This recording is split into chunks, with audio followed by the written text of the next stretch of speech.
Hello, thank you. I'm glad to be here. I want to address something Tom just said, which is, in fact, that woke is supposed to advance equity in Europe. So here's the definition of equity, and see if it sounds like a definition of anything else you've ever heard of. The definition of equity comes from the public administration literature. It was written by a man named George Frederickson.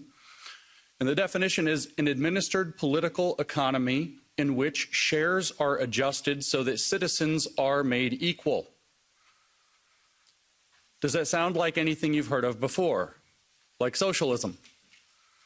They're going to administer an economy to make shares equal. The only difference between equity and socialism is the type of property that they redistribute, the type of shares.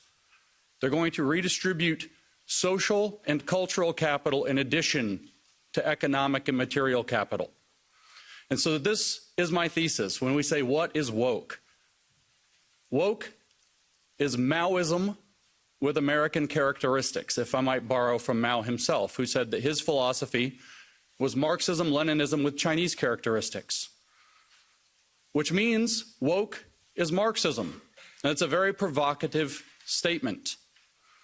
It's something you will certainly hear it is not, that it is different. And the professors and the philosophers will spend a large amount of time explaining to you why. No, it's about economics when it's Marxism. This is social, this is cultural, this is different. It's not different. I need you to think biologically for one moment, and I don't mean about your bodies. We could do that. That's a different topic. I want you to think how we organize plants and animals when we study them. They're species, but above species there are the genus of the animals.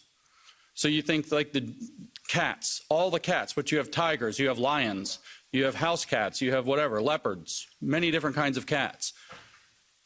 If we think of Marxism as a genus of ideological thought, then classical economic Marxism is a species, radical feminism is a species in this same genus, critical race theory is a species in this genus, queer theory is a species in this genus. Post-colonial theory that's plaguing Europe is a species in this genus. And they have something that binds them together called intersectionality that makes them treated as if they are all one thing. But the logic is Marxist. And I want to convince you of that. Because Marx had a very simple proposition, but we get lost. We think that Marx was talking about economics because he often talked about economics. He wrote a book called Capital. It's a very famous book. And we think, well, this is about economic theory. But this isn't true. It's only true on the surface. If we go below the surface, what Marx was talking about was something different. We know what Marx's hypothesis was that we must seize the means of production if we're going to bring socialism to the nations, to the world. We have to seize the means of production. So we have to ask, what does he mean? And if we think that it's about capital, then we miss what he means. If you think it's about the means of production in the factory with a hammer and the means of production in the field with a sickle, then you miss what it means. Because Marx explained what makes human beings special in his earlier writings. And what makes human beings special is that man is a being that is incomplete and knows that he is incomplete. He is a man whose true nature has been forgotten to him, which is social being. He is a socialist at heart who doesn't realize it. And the reason he doesn't realize it is because of the economic conditions operating as the means of construction or production, not just of the economy, but of him, but of man, of society, and particularly of history. Marx said that he had the first scientific study of history. How was history produced? By man, doing man's activity. And man's key activity was economic activity, as he saw it. And so economic production doesn't just produce the goods and services of the economy, it produces society itself. And society, in turn, produces man. He called this the inversion of praxis. And so when he says we must seize the means of production, and he's talking about factories and fields, he's actually talking about how we construct who we are as human beings so that we might complete ourselves, so that we might complete history.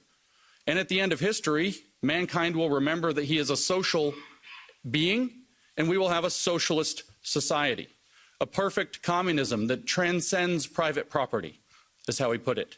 He said, in fact, that communism is the transcendence of private property as human self-estrangement. That's a quote from the Economic Philosophic Manuscripts of 1844. So Marx was interested in controlling, or understanding and controlling, how man produces himself. And he writes about this exclusively in the 1840s, very deeply. How do we do this? And he looks at the economic conditions and he says, this is where it is. And that's why we get economic Marxism, and that's why we think Marx was an economist. But Marx was never an economist. He was a theologian.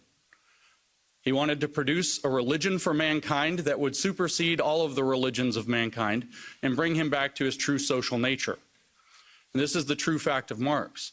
And what the goal was, like I said, is to complete man. So what he said is, well, how are we building man currently? All of his economic analysis is about how are we building man at present through what he called material determinism. And he said, well, what we have is a special form of private property in our society. Our society is organized around private property. And so all of our thoughts organize around private property. In other words, there's a special kind of property that the bourgeois elite class has access to, and then they organize society to exclude everybody else from access to that property through exploitation, through alienation, through estrangement, through oppression. And so what Karl Marx was proposing is that economics becomes a vehicle to separate society into a bourgeois class that has access to a special form of property.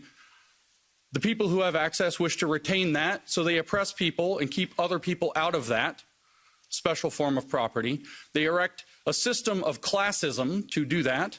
It's enforced by an ideology called capitalism that believes that this is the right way to engage in the world. And what we have to do is awaken the underclass, the proletariat, to the real conditions and the fact that they are historical agents of change, and bring them to do a revolution and transform society so that we would have equity or socialism, whichever word you want. They have the same definition. Now let's say that we step out, we step back from this species, this economic species, Homo economicus, and we step back to the genus, and we look at this idea, a special form of property that segregates society into people who have, the bourgeois, and the people who do not have, who are in class conflict with an ideology that keeps this in place. And the underclass must awaken with consciousness to fight back and to seize the means of production of that form of deterministic property. And now we say, change out class, put in race. And watch, we get critical race theory falls out of the hat, just like that. Very simple. In 1993, Cheryl Harris wrote a long article for the Harvard Law Review called Whiteness as Property. She explained that whiteness, or white privilege, constitutes a kind of cultural private property. She says it must be abolished in order to have racial justice. Just like Karl Marx said that in the Communist Manifesto, he wrote, communism can be summarized in a single sentence, the abolition of private property. Well, this is why critical race theory calls to abolish whiteness, because whiteness is a form of private property. People who have access to this property are whites or white adjacent, or they act white. These are words out of the American lexicon that they've used to describe how people gain access to the private property. People without that are people of color, and they are oppressed by systemic racism. Systemic racism is enforced by an ideology of white supremacy instead of capitalism. If you think of whiteness as a form of cultural capital, white supremacy, as they define it, is identical to capitalism. It's the belief, it's not believing that white people are superior. It's believing that white people have access to the control of society and should maintain that, even if you don't actually believe that. If you merely support that, you have adopted the ideology of white supremacy into your mind. And so you have the exact same system. And the goal is to awaken a racial consciousness in people so that they will band together as a class and seize the means of cultural production so that white cultural production is no longer the dominant mode. It's a big mystery in Europe, I know, in the UK, throughout Europe, I hear this question again and again. Why on earth is this very American phenomenon about slavery and so on that doesn't apply to our country? Why is it popular here? It's because it's not about history at all. It's not about slavery at all. Those are excuses that they use. It's about creating a class consciousness that's against this form of property called whiteness, that's against the dominant culture that may just be a matter of fact, say, if you're in Europe. That's why. Because it becomes a site by which people can come together and they can channel resentment and try to claim power. I wrote a book called Race Marxism, and I defined critical race theory as it really is in that book on the first page. I said that critical race theory is calling everything you want to control racist until you control it. But couldn't we say the same about Marxism? It's calling everything you want to control bourgeois until you control it. But those mean the same thing. They mean exactly the same thing. But what about, say, queer theory?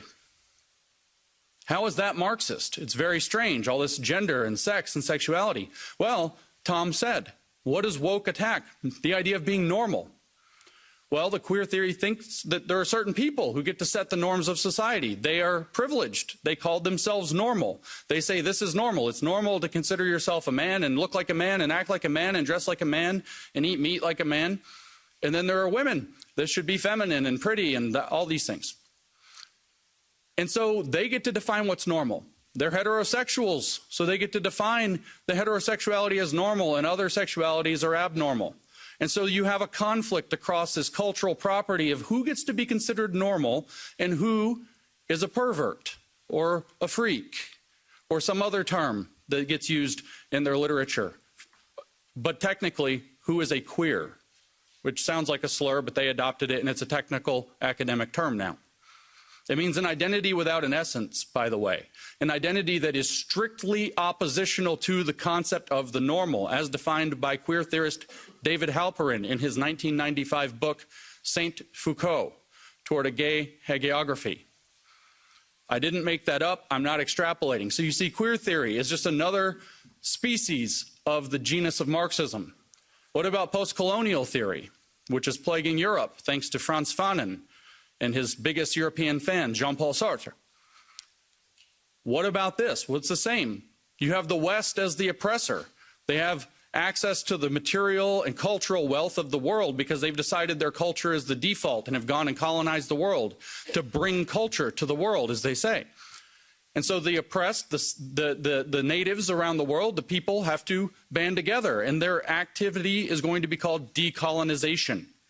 They have to remove every aspect of Western culture. So when they come to Belgium or they come to France or they come to the United States and they say we're going to decolonize the curriculum, or they go to the UK and say we're going to decolonize Shakespeare, this is what they mean. We're going to remove the cultural significance of your cultural artifacts because those cultural artifacts themselves are oppressive to us. This is the same system. It's another species in the exact same genus, and that genus is Marxism, which is a way of thinking about the world. And the goal is always to seize the means of control of the production of man and history and society. Marx merely believed it was through economic means. Now it's through socio-cultural means. The evolution into this sometimes called Western Marxism began in the 1920s. We had a Russian Revolution in 1917, and this did not happen in Europe. And the Marxists in Europe were confused. And so Antonio Gramsci sat down and wrote out some things. And George Lukács sat down and wrote History and Class Consciousness after the failure of the revolution in Hungary. And they wrote what became cultural Marxism. The idea that we have to enter the cultural institutions in order to change them from within, because Western culture has something about it that's repelling socialism. So we have to go inside and change the culture to make it socialist. Now, you aren't allowed to talk about cultural Marxism now. They've categorized this as a conspiracy theory. They say that it is anti-Semitic. This is not true. Antonio Gramsci wrote books. George Lukács wrote books. You can read those books. They have a philosophy. If they don't like the name cultural Marxism, we can use the name that other people at the time used, Western Marxism. So much like I don't know, a virus adapting to the conditions. It changed to try to infect a new host. It worked in feudal societies. Marxism took over in Russia. It took over later in China. It took over in all of these kind of agriculturally driven feudal societies, but it wouldn't work in actual capitalist nations because Marx was wrong. Then several Germans from the Frankfurt School started to study this phenomenon in more depth, and they evolved the idea further. They evolved the idea into what's called critical Marxism. They developed what's called the critical theory. And Max Horkheimer, who designed the critical theory, explained the critical theory. And what did he say? He said, well, what we came to realize was that Marx was wrong about one thing. Capitalism does not immiserate the worker. It allows him to build a better life. So I developed the critical theory because it is not possible to articulate the vision of a good society on the terms of the existing society. So critical Marxism criticizes the entirety of the existing society.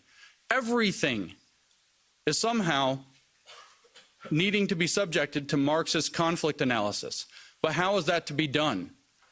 They sought an answer through the middle part of the 20th century, and World War II breaks out. The Frankfurt School comes to America, which in this metaphor is the Wuhan Institute of Virology, because gain of function began to happen on the Marxist virus very quickly. In America, and American universities adopted these professors from Germany. And Herbert Marcuse, writing in the 1960s, said extremely clearly, this writing in 1969, not only did he say capitalism delivers the goods, gives people a good life, makes them wealthy and comfortable and happy, he also said that the working class is no longer going to be the base of the revolution because of these things. In other words, we don't have to be responsible to the working class anymore, which opens up the ability for Marxists who are seeking power to make friends with the corporations. The bosses are no longer the enemy, they're an opportunity. Because the working class is irrelevant. He said the energy is somewhere else. He said it's in the racial minorities, the sexual minorities, the feminists, the outsiders. That's who he said have the energy for a Marxist revolution in the West, not the working class. And so Marxism was able to evolve to abandon the working class. And so what did they do? Well, all they had studied for 30 years was what they called the culture industry. An industry that commodifies and packages culture and sells it back to people. So supposedly stripped of what it actually is, empty, abstract now. And so what, of course, did they do? They seized the means of production of the culture industry, because that's what they do.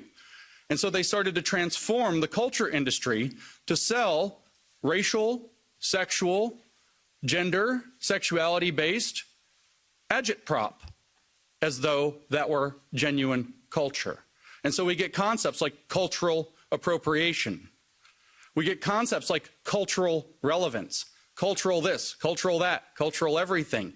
And it's all provided in pastiche. It's all provided as a mockery of what's really going on. And this evolved in America's highly racialized context, and we ended up with woke, a form of identity-based Marxism, a constellation of Marxist species that all work with the same operating premise but locate themselves in different, and I'll use the German term here for this, folk.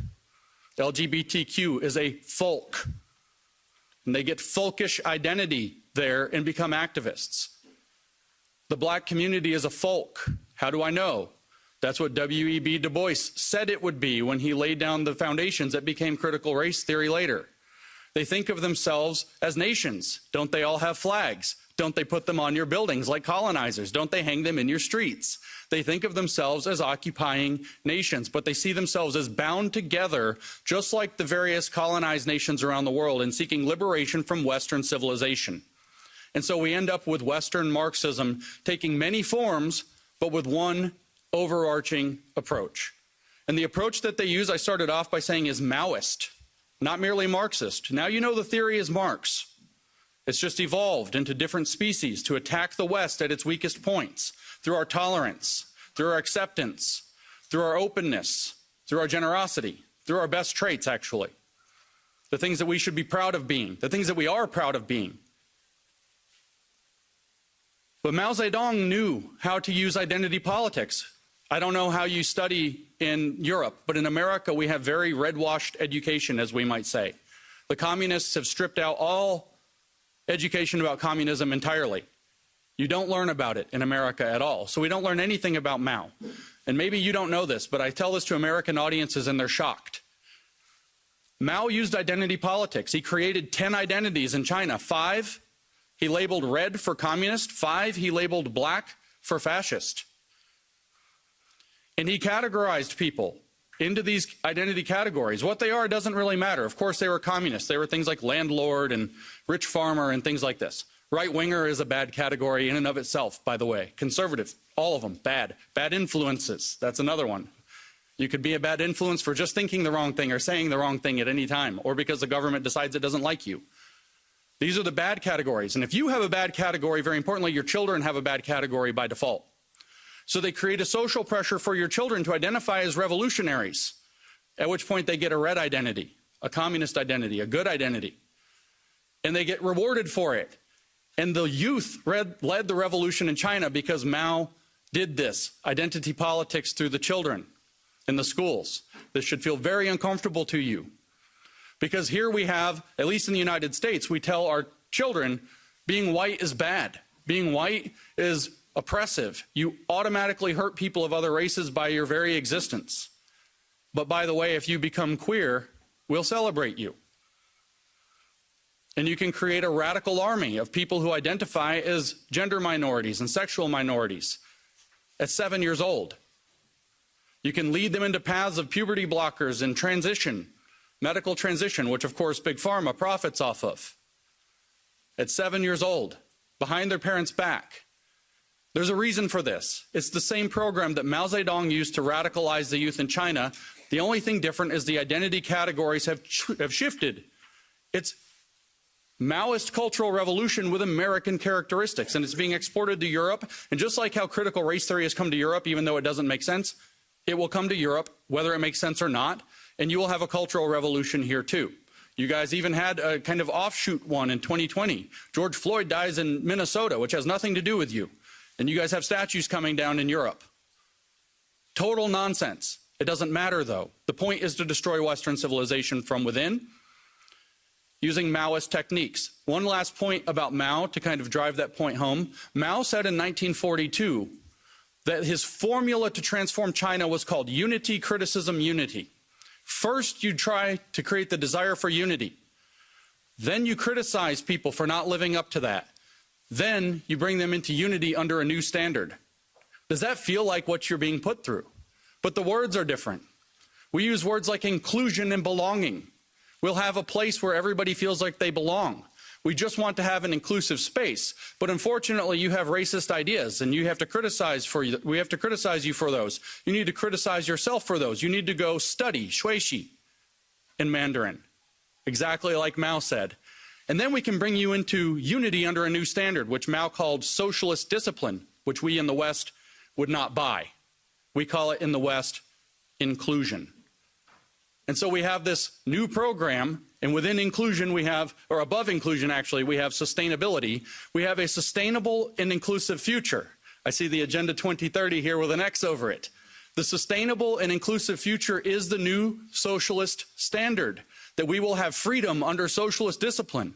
And Mao said the way that that will work is through what he called democratic centralism. We call that stakeholder capitalism.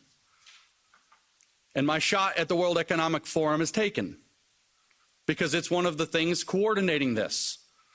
My shot at the United Nations is taken because it's one of the things that's coordinating this.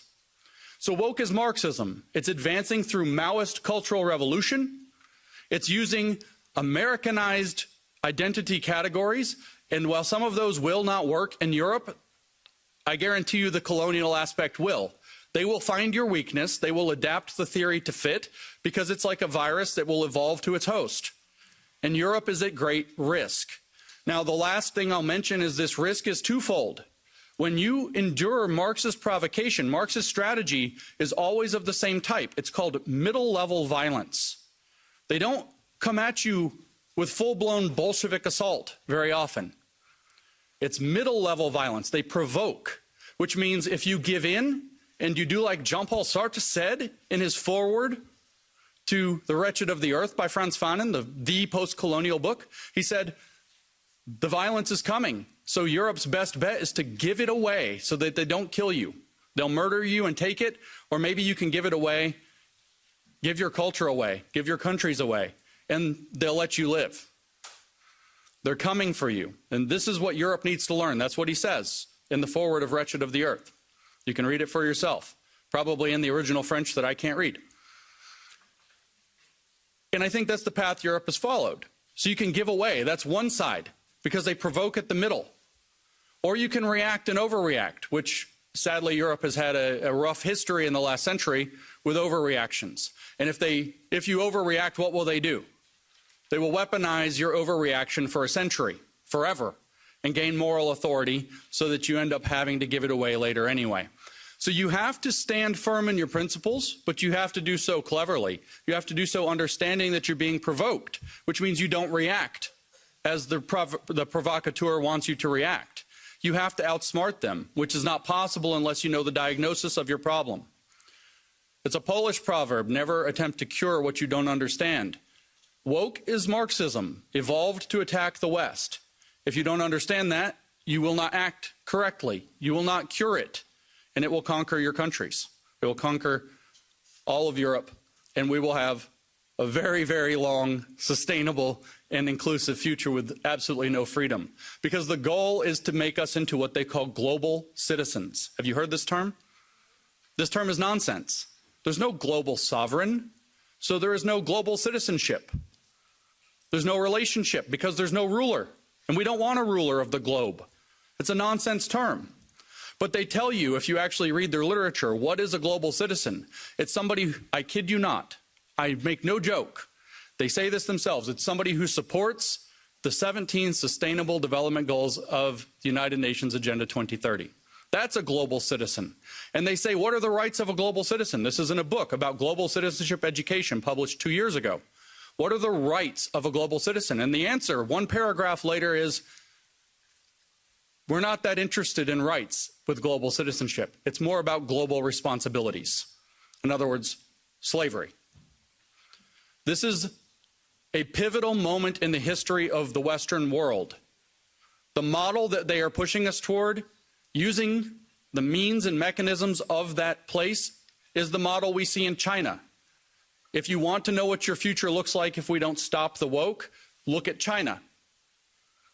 Look at the social credit system. Look at the oppression. Look at people disappearing for having the wrong opinions. One of their greatest billionaires, Jack Ma, said the wrong thing about the government and disappeared. A billionaire. If you want to know what the future of Europe and America and the Five Eyes or whatever the countries, it's China. That's the model. So we have to fight back against woke, but to fight back against woke, we have to understand it, and I will close by restating my thesis. Woke as Marxism evolved to take on the West. And it's been very successful so far because we haven't known our enemy. We cannot name our enemy. And I've come here to name our enemy. So thank you for your time and attention and letting me do that.